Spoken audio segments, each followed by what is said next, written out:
Amerika Serikat mengaku ketakutan jika perang pecah antara Hizbullah dan Israel. Terlebih kedua belah pihak melancarkan serangan hampir setiap hari. Washington yang tak ingin terseret takut jika Israel kalah karena Lebanon akan dibanjiri amunisi. Dikutip dari Tribunnews.com, hal itu disampaikan oleh Menteri Pertahanan Amerika Serikat Lloyd Austin saat bertemu Menteri Pertahanan Israel Yoav Gallant. Austin menyebut Joe Biden takut jika Israel mengambil langkah proaktif yang nantinya memicu perang besar. Pasalnya Amerika Serikat tak ingin terseret dalam perang seperti itu, terlebih tidak memiliki strategi yang jelas. Tak hanya itu, perang Israel dan Hizbullah akan memperburuk krisis di Timur Tengah. Tentu saja jika kondisi itu terjadi, akan menyeret Amerika Serikat ke dalam konflik tersebut. Oleh sebab itu, Amerika Serikat sedang berusaha untuk mencegah agar perang Israel-Hizbullah tidak terjadi. Menurut seorang pejabat, Washington sedang menjalankan misi diplomatik di front utara. Terlebih beberapa pekan terakhir muncul ide Israel akan melancarkan perang terbatas di Lebanon. Namun Amerika Serikat menganggap ide itu tidak realistis lantaran Zionis akan kalah. Sebaliknya, jika perang itu terjadi, Lebanon akan kebanjiran amunisi dari milisi pro-Iran dari Suriah, Irak, dan Yaman yang ingin ikut bertempur.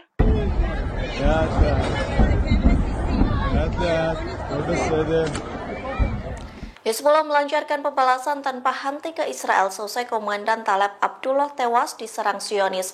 Tak main-main, Hizbullah meluncurkan setidaknya 250 roket dan drone ke Israel bagian utara. Serangan itu menargetkan 5 aset militer Israel sekaligus hingga membuat warga ketakutan.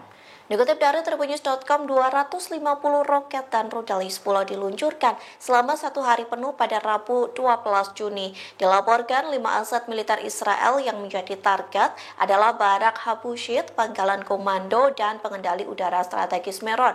Kemudian roket Hizbullah juga menargetkan pabrik industri militer dan senjata IDF di Sasa, markas komando utara IDF di Ein Zatim, dan markas cadangan komando utara IDF di Amiat.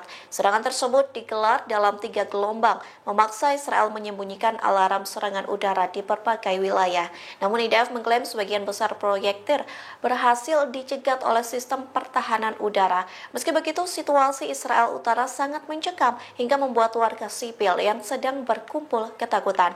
Adapun serangan Hizbullah diluncurkan sebagai pembalasan selesai Taleb Abdullah tewas bersama 3 anggota milisi lainnya pada Selasa 11 Juni 2024. No, baiki.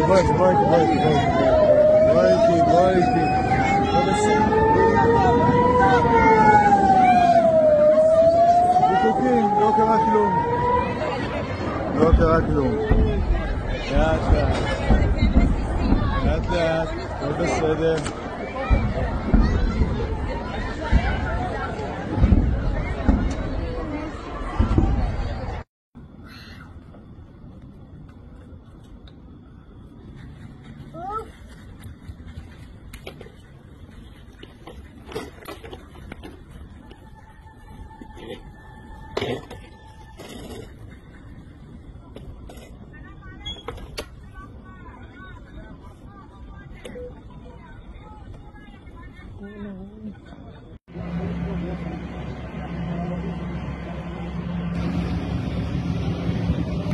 Empat kapal perang Rusia disebut tiba di dekat Amerika Serikat pada Rabu 12 Juni pagi.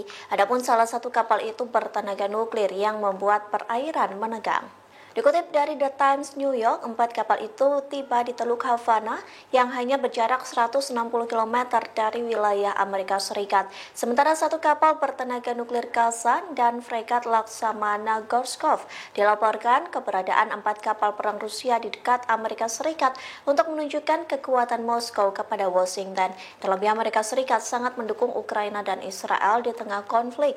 Saat 4 kapal Rusia itu tiba, mereka memberikan 21 tembakan sebagai penghormatan. Sementara Amerika Serikat sendiri mengatakan pihaknya tidak merasa terancam dengan keberadaan 4 kapal Rusia. Hal itu disampaikan oleh seorang pejabat Amerika Serikat meskipun hubungan Washington dan Moskow tidak baik-baik saja. Pelayaran 4 kapal Rusia mendekati Amerika Serikat pun disebut tidak melanggar hukum internasional.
Militan Palestina turut marah dan melakukan balas dendam selesai Komandan Hizbullah tewas diserang pasukan pertahanan Israel atau IDF.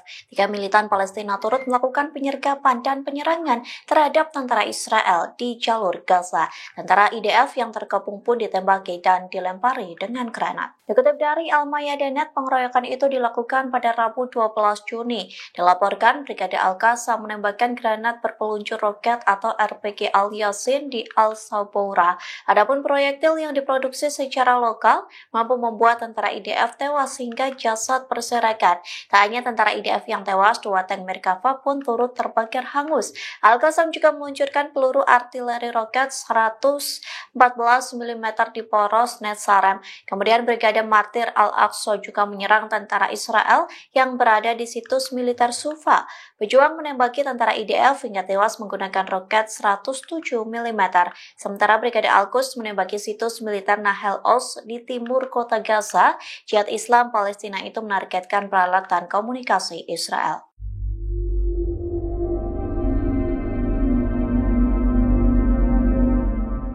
Hizbullah dan Israel diprediksi akan melakukan perang pecah lantaran keduanya saling meluncurkan serangan hampir setiap hari. Jika perang pecah keduanya benar-benar terjadi, Hizbullah diprediksi akan meluncurkan 3.000 roket setiap harinya ke wilayah Israel. Dikutip dari Tribunnews.com, ratusan roket Hizbullah yang selama ini digunakan untuk menyerang Israel merupakan sebagian kecil dari kekuatan penuh yang dimiliki. Pasalnya, persenjataan Hizbullah semakin berkembang untuk melawan Israel akhir-akhir ini. Bahkan dilaporkan kemampuan rudal presisi militan Lebanon ini melampaui rudal Fateh 110 yang dikenal mampu menjangkau hingga 500 km. Tak hanya itu, Hizbullah dilaporkan memiliki sekira 2.000 rudal anti pesawat dari berbagai jenis. Laporan itu berdasarkan Pusat Penelitian dan Pendidikan ALMA. Pihaknya meyakini persediaan ini akan bertambah termasuk dengan berbagai jenis drone Hizbullah. Sejauh ini diduga Iran menjadi sosok penting yang terus memfasilitasi militan Lebanon. Iran disebut secara konsisten memperbaharui dan memelihara persenjataannya untuk membantu Hizbullah.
Download Tribun X sekarang, menghadirkan lokal menjadi Indonesia.